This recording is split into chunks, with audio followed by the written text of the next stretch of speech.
Dans cette vidéo, nous allons parler du spectrophotomètre. Ceci est son installation.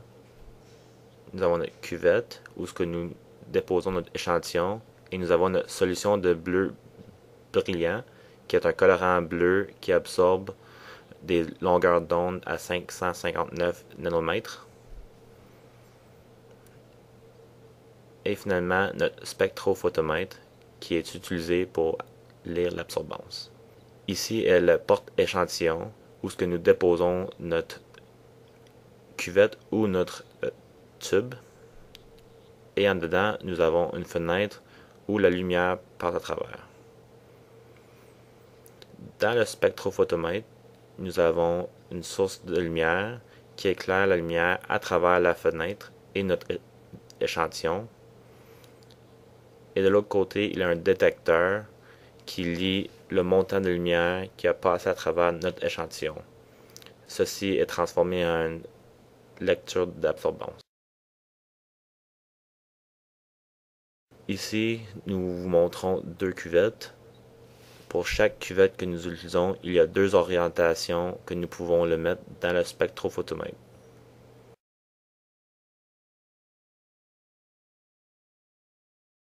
À droite, nous avons les deux orientations qu'on peut voir. La bonne orientation serait où la lumière traverserait le 1 cm au complet. Si elle serait mise en sorte que la lumière traverserait de l'autre orientation, elle traverserait une distance plus courte qu'1 cm et donc baisserait l'absorbance que vous devriez voir. À gauche, nous avons la cuvette en position verticale.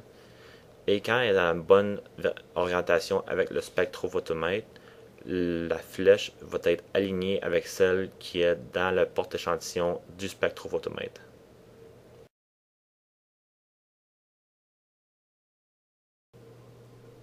Ici, nous vous démontrons différentes cuvettes avec différentes solutions. La première est juste de l'eau. Ceci va être notre témoin ou le blanc pour nos lectures. À la droite, nous avons trois différentes dilutions de la même solution, aussi le bleu brillant. À la gauche, le plus dilué. Le milieu est entre les deux et à la droite, c'est le plus concentré. Au bout, nous avons deux cuvettes avec deux volumes différents de la même solution et ils ont la même concentration que cette cuvette-ci.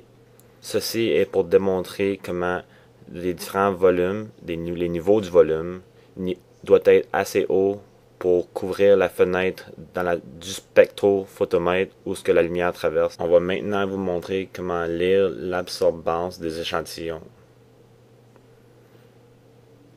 Avant de même commencer de lire, nous devons ajuster l'instrument à 0 avec notre témoin ou l'eau.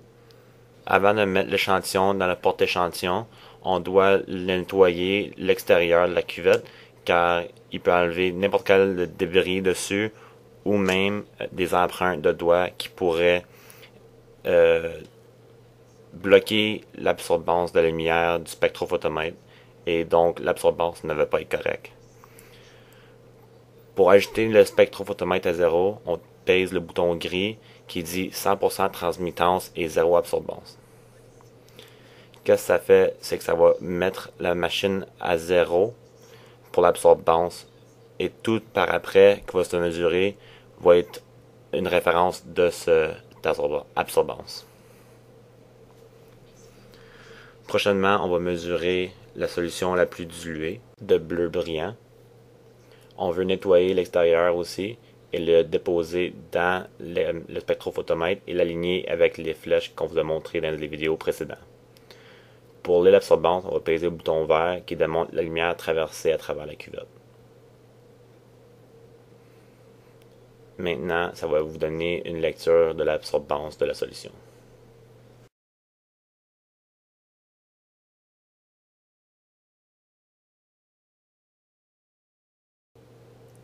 La plus concentrée la solution, la plus grande l'absorbance va être quand on va lire à travers le spectrophotomètre, car moins de lumière va traverser la cuvette.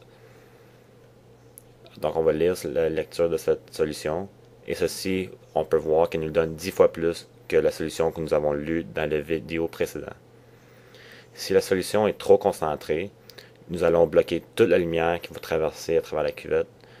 Et qu'est-ce que ça va nous donner, comme qu'on va voir, c'est que ça va être au-dessus de la limite ou la gamme du détecteur. Et comme on voit, ça dit plus grand que 2.5. Donc la limite de la machine est 2.5 et n'importe quoi qui va se lire proche ou dessus de cette limite va démontrer cette valeur sur la machine et donc vous allez avoir besoin de la diluer. Au début, on a parlé de la fenêtre où la lumière va passer à travers, qui est en dedans de notre porte-échantillon.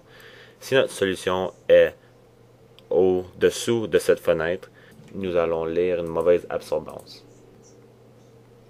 Donc on va voir cette cuvette qui a un niveau plus bas que la fenêtre.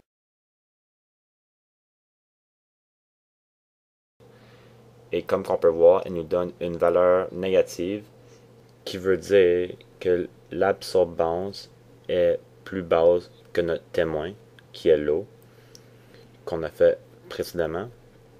La lumière traverse donc à travers l'air à place de la solution.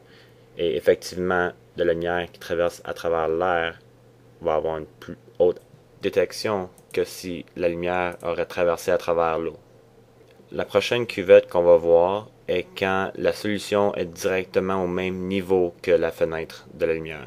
Comme on peut voir, le méniscus et la courbure de la solution va dévier la lumière pour pas que la machine peut la détecter la lumière qui traverse la solution. Et comme on peut voir, elle nous donne une absorbance au-dessus de la limite de l'instrument. Mais en réalité, la solution est comme qu'on l'a vu d'une solution précédente qui est environ 1.2.